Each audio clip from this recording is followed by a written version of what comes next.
28 September 2002च्या रात्री मुंबईच्या बांद्रा भागामध्ये एका बेकरीच्या बाहेर 5 मजूर झोपलेले असतात.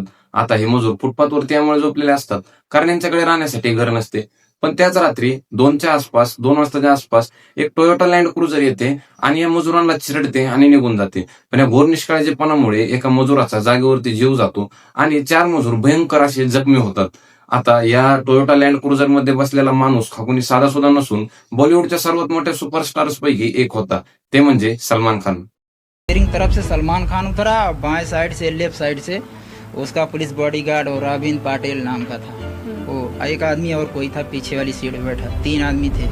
आता ज्या दिवशी हा अपघात होतो तेव्हा सलमान खान यांच्यासोबत मुंबई पोलीस मधूनच एक बॉडीगार्ड असतात. त्यांचं नाव होते रवींद्र पाटील. रवींद्र पाटील मॅजिस्ट्रेट कोर्ट समोर दिलेल्या आपल्या बयानमध्ये असं सांगतात की त्या रात्री सलमान खान पूर्णपणे नशेमध्ये होते आणि 90 ते 100च्या स्पीडने ते गाडी चालवत होते. मी त्यांना सांगण्याचा प्रयत्न केला की गाडीची स्पीड थोडी कमी करा, पण त्यांनी माझं ऐकलं नाही. आता या प्रकरणाची सुनवाई होण्यामध्येच 13 वर्ष निघून जातात आणि 13 वर्षांनंतर जेव्हा या केसची फायनल सुनवाई असते त्यावेळेस 13 वर्षांमध्ये पहिल्यांदा 27 मार्च 2015ला सलमान खान असे म्हणतात की त्या दिवशी गाडी मी नाही, माझा ड्रायव्हर अशोक सिंग चालवत होता.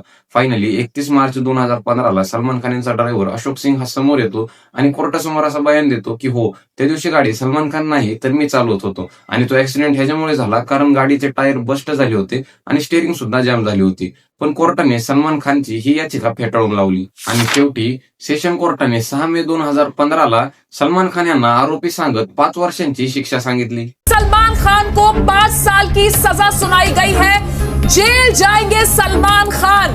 पण बॉम्बे हायकोर्ट सलमान खान यांना त्याच दिवशी जामीन देते आणि तिथून पुढे फक्त 2च दिवसांनी म्हणजे 8 मे 2015ला सलमान खान यांच्यावरती असलेल्या 5 वर्षाच्या शिक्षेला सुद्धा सस्पेंड केलं जातं आणि डिसेंबर 2015 येता बॉम्बे हायकोर्ट सलमान खान यांना सर्व आरोपातून मुक्त करत निर्दोष असल्याचे सांगते. आज बॉम्बे हाईकोर्ट ने 13 साल पुराने हिट एंड रन मामले में सलमान खान को बरी कर दिया. हायकोर्ट असे सांगते की अशोक सिंग यांनी दिलेल्या बयानामुळे अशी शंका निर्माण होते की त्या दिवशी गाडी ही सलमान खानच चालवत होते आणि त्यांनी ड्रिंक केलेली होती आणि बघत बघत या बयानामुळे सलमान खान या प्रकरणातून निर्दोषपणे बाहेर येतात. इन दिनों से बॉम्बे हाई कोर्ट के जस्टिस AR जोशी सलमान खान के ऊपर जो फैसला लिख रहे थे, उन्होंने अपने ऑब्जर्वेशंस में कहा है कि प्रोसिक्यूशन सलमान खान के ऊपर जो भी आरोप लगे थे उनको साबित करने में अब तक नाकाम रहा है. पण आश्चर्याची गोष्ट एक आहे की 13 वर्षामध्ये सलमान खान एकदा सुद्धा म्हणत नाहीत की त्या दिवशी गाडी मी नाही, माझा ड्रायव्हर चालवत होता.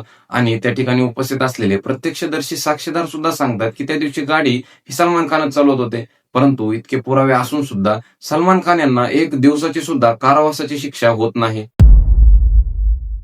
आपल्या पुण्यात सुद्धा एका बिल्डरचा मुलगा आपल्या पोर्शे गाडीने रस्त्यावरती 2 जणांना उडवतो, ज्याच्यात त्यांचा जीव जातो. पण तरी सुद्धा फक्त 15 तासामध्ये त्या मुलाला जामीन मिळते. कानपूरमध्ये सुद्धा एक मोठ्या व्यापाऱ्याचा मुलगा आपल्या लॅम्बोर्गिनी गाडीने रस्त्यांवरती बऱ्याच जणांना उडवतो, ज्याच्यामध्ये खूप सारे जण जखमी होतात आणि काहींचा जीव सुद्धा जातो. पण तरी सुद्धा त्याला फक्त 20,000 रुपयांच्या बॉन्ड पेपरवरती सोडले जाते.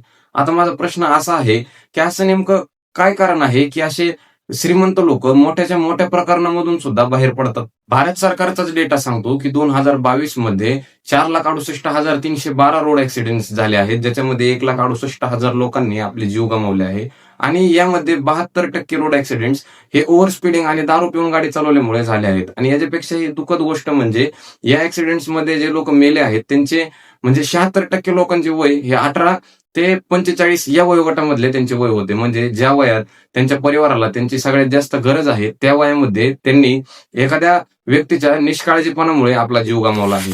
भारतामध्ये श्रीमंतांना वाचवण्यासाठी 5 मार्ग आहेत. एक म्हणजे ड्रायव्हरवरती दोष टाका, 2 म्हणजे पुराव्यांसोबत छेडछाड करा, 3 म्हणजे केस वर्षानुवर्षे डिले करत राहावा, 4 म्हणजे जामीन घ्या आणि विसरून जावा की आपल्यावरती कोणती केस पण आहे, आणि 5 म्हणजे हलके सेक्शन्स लावा ज्याने की शिक्षा सुद्धा कमी मिळेल. जसं की 8 फेब्रुवारी 2026ला झालेल्या रोड अपघातामध्ये शिवम मिश्रा नावाच्या एका मुलाने आपल्या लॅम्बोर्गिनी गाडीने रस्त्यावरती 6 जणांना एकदम गंभीर जखमी केले.